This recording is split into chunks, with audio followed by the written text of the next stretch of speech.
हम सबसे पहले जानने की कोशिश करेंगे कि हिंदुइज्म में खुदा का तस्वुर क्या है। जब हम कोई आम हिंदू से पूछते हैं कि आप कितने खुदाओं में मानते हैं, कुछ हिंदू कहेंगे 3, कुछ कहेंगे 10, कुछ कहेंगे 100, कुछ कहेंगे 1000 और कुछ कहेंगे 33 करोड़ 330 मिलियन। लेकिन जब हम एक विद्वान हिंदू से पूछते हैं जो अपने हिंदू ग्रंथ का मुताला कर चुका है कि हिंदू मजहब में एक हिंदू को कितने खुदाओं में मानना चाहिए, तो वो हिंदू विद्वान कहेगा कि हिंदू को सिर्फ एक खुदा में मानना चाहिए और सिर्फ एक खुदा की इबादत करना चाहिए। लेकिन आम हिंदू वो एक फलसफे में मानते हैं जिसे कहते हैं पैंथीइज्म। पैंथीइज्म के मानी सब कुछ खुदा है, और आम हिंदू ये मानता है कि सब कुछ खुदा है। पेड़ खुदा है, सूरज खुदा है, चांद खुदा है, इंसान खुदा है, सांप खुदा है। हम मुसलमान ये मानते हैं कि सब कुछ खुदा का है। पेड़ खुदा का है, चांद खुदा का है, सूरज खुदा का है, इंसान खुदा का है, सांप खुदा का है। तो जो अहम फर्क आम हिंदू और आम मुसलमान में है कि आम हिंदू कहता है कि सब कुछ खुदा है और आम मुसलमान कहता है सब कुछ खुदा का है।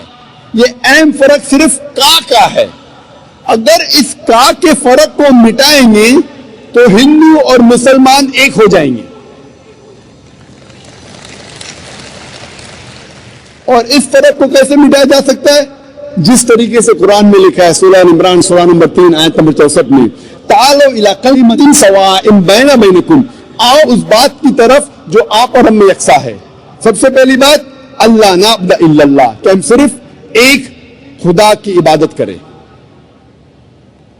अभी हम तहकीक करेंगे कि हिंदू मजहब की किताब में खुदा का तस्वुर क्या है।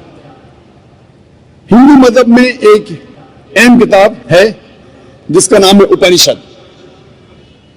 जब हम पढ़ते हैं Chandogya Upanishad chapter number 6 section number 2 verse number 1, उसमें लिखा है एकम एविदित्यम। ये एक संस्कृत श्लोक है जिसके मानी है खुदा एक है, ईश्वर एक है, दूसरा नहीं है।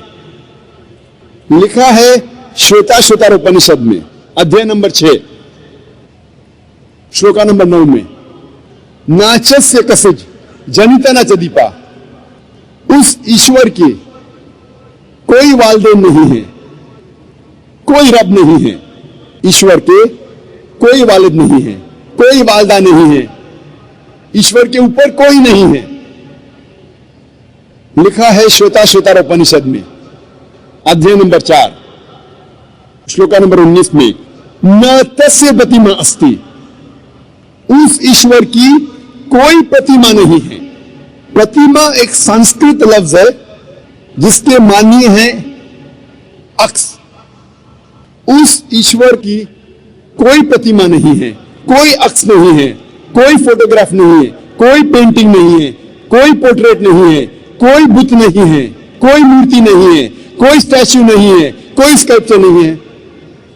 लिखा है न तस्य प्रतिमा अस्ति, उस ईश्वर की कोई प्रतिमा नहीं, कोई अक्स नहीं, कोई फोटोग्राफ नहीं, कोई पेंटिंग नहीं, कोई पोर्ट्रेट नहीं, कोई मूर्ति नहीं, कोई बुत नहीं, कोई स्टैच्यू नहीं, कोई स्कल्पचर नहीं। और हिंदू मजहब में सबसे ज्यादा पढ़ी जाने वाली किताब है भगवत गीता। भगवत गीता में लिखा है अध्याय 7 श्लोक नंबर 20 में, all those whose intelligence has been stolen by material desires, they worship demigods। मतलब जिसकी अकल दुनियावी चीजों के पीछे भागती है वो लोग खुदा के अलावा दूसरी किसी चीज की इबादत करते हैं। जब हम तफसीर पढ़ते हैं, कई भगवत गीता की तफसीर में लिखा है कि जो लोग की बुद्धि जो लोग की अकल पैसे के पीछे भागती है या दुनियावी चीजों के पीछे भागती है, वो बुत परस्ती करते हैं, खुदा के अलावा दूसरी चीज की इबादत करते हैं। लिखा है भगवत गीता में अध्याय 10 श्लोक नंबर 3 में, वो लोग जानते हैं कि मैं लाफानी हूं, वो लोग जानते हैं कि मैं जन्म नहीं लिया है और मैं सारे आलमीन का मालिक हूं। हिंदू मजहब में सबसे ऊंची किताब है वेद। अगर वेद और दूसरी हिंदू मजहब की किताब में टकराव होता है तो हमें मानना चाहिए वेद। वेद हिंदू मजहब की सबसे ऊंची किताब है। जब हम वेद पढ़ते हैं, इसमें लिखा है यजुर्वेद में अध्याय नंबर 32 श्लोक नंबर 3 में, न तस्य प्रतिमा अस्ति, उस ईश्वर की कोई प्रतिमा नहीं है। जैसे मैंने कहा, प्रतिमा एक संस्कृत लफ्ज है जिसके मानी है अक्स, फोटोग्राफ, पेंटिंग, पोर्ट्रेट, बुत, मूर्ति, स्कल्पचर। न तस्य प्रतिमा अस्ति, उस ईश्वर की कोई प्रतिमा नहीं, कोई अक्स नहीं, कोई फोटोग्राफ नहीं, कोई पेंटिंग नहीं, कोई पोर्ट्रेट नहीं, कोई बुत नहीं, कोई मूर्ति नहीं, कोई स्कल्पचर नहीं, कोई स्टैच्यू नहीं। लिखा है यजुर्वेद में अध्याय नंबर 40 श्लोक नंबर 8 में कि ईश्वर पाक है, उसका कोई अक्स नहीं। लिखा है यजुर्वेद में अध्याय नंबर 40 श्लोक नंबर 9 में, अंधात्म प्रविशंति या असंभूति में पास्ते। अंधात्म मतलब अंधकार, प्रविशंति मतलब दाखिल होना, असंभूति मतलब वो चीजें जो नेचुरल है, जो कुदरती है। तो ये श्लोक में यजुर्वेद अध्याय नंबर 40 श्लोक नंबर 9 में लिखा है, वो लोग अंधकार में दाखिल हो रहे हैं, वो लोग जो असंभूति की इबादत करते हैं, जो कुदरती चीजों की इबादत करते हैं, मिसाल के तौर पे हवा, पानी, आग वगैरह। और ये श्लोक में आगे लिखा है, वो लोग और घोर अंधकार में दाखिल हो रहे हैं, वो लोग जो संभूति की इबादत करते हैं। संभूति की मानी इंसान की बनाई हुई चीजें, मिसाल के तौर पे टेबल, चेयर, बुत, मूर्ति वगैरह। कहां लिखा है? यजुर्वेद अध्याय नंबर 40 मंत्र नंबर 9 में। आगे जब पढ़ते अथर्ववेद में लिखा है किताब नंबर 20 अध्याय नंबर 58 मंत्र नंबर 3 में, देव महासी, महान है वो ईश्वर। और वेद में सबसे ऊंची मानने वाली वेद है ऋग्वेद। वेद 4 किस्म की होती है, ऋग्वेद, यजुर्वेद, सामवेद, अथर्ववेद। ये चारों में सबसे ऊंची वेद है ऋग्वेद। ऋग्वेद में लिखा है किताब नंबर 1 अध्याय नंबर 164 मंत्र नंबर 46 में, एकम सत विप्र बहुधा वेदांते, सत्य एक है, सच एक है, ईश्वर एक है, और साधु संत और विद्वान इस ईश्वर को कई नामों से पुकारते हैं। यह पैगाम फिर से दोहराया गया है ऋग्वेद में किताब नंबर 10 अध्याय नंबर 114 मंत्र नंबर 5 में। इसमें लिखा है कि खुदा एक है, ईश्वर एक है, ईश्वर एक है, लेकिन विद्वान, संत, साधु इस ईश्वर को कई नामों से पुकारते हैं। और जब हम ऋग्वेद पढ़ते हैं किताब नंबर 2 अध्याय नंबर 1, सिर्फ किताब नंबर 2 अध्याय नंबर 1 में 33 नाम और सिफतें दिए गए हैं इस ईश्वर को। इनमें से एक है ऋग्वेद किताब नंबर 2 में अध्याय नंबर 1 में मंत्र नंबर 3 में, ब्रह्मा। ब्रह्मा कहा जाता है उस ईश्वर को जो बनाने वाला है, जब हम अंग्रेजी में तर्जुमा करते हैं तो इसे कहते हैं क्रिएटर।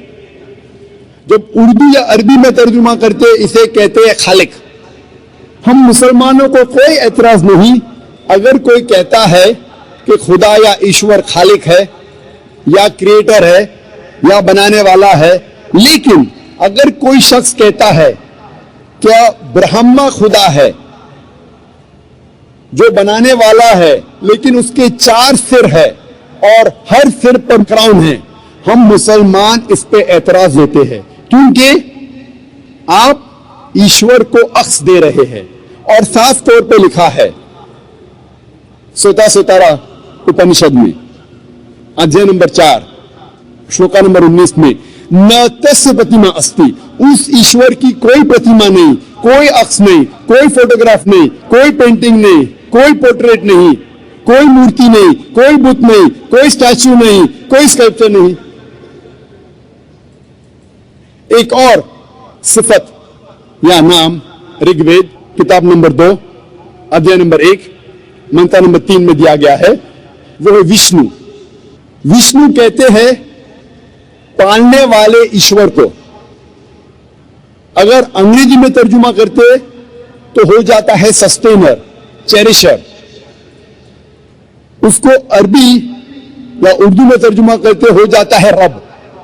हम मुसलमानों को कोई एतराज नहीं अगर कोई कहता है कि खुदा या ईश्वर रब है, सस्टेनर है, चेरिशर है, पालने वाला है, लेकिन अगर कोई शख्स ये कहता है कि विष्णु पालने वाला खुदा है, पालने वाला ईश्वर है और उस ईश्वर के 4 हाथ है जैसे इंसानों जैसे, और एक हाथ में चक्रा है और दूसरे हाथ में कौंच है और वो पानी पे जा रहा है सांपों पे बैठकर या हवा में उड़ रहा है एक परिंदा जिसका नाम है गरुड़ा पर, हम मुसलमान इस पर एतराज करते हैं क्योंकि आप खुदा को अक्स दे रहे हैं।